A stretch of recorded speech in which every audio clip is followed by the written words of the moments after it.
शिवे सर्वार्थसाधिके शरण्ये त्र्यम्बके देवी नारायणि नमोऽस्तुते।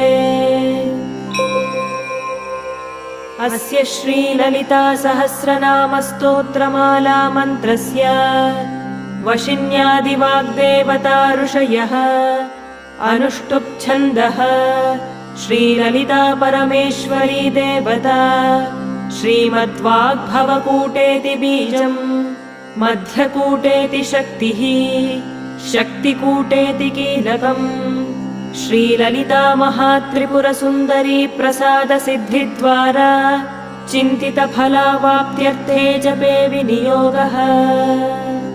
ध्यानम् सिन्दूरारुणविग्रहां त्रिनयनां माणिक्यमौलिस्फुरत्तारा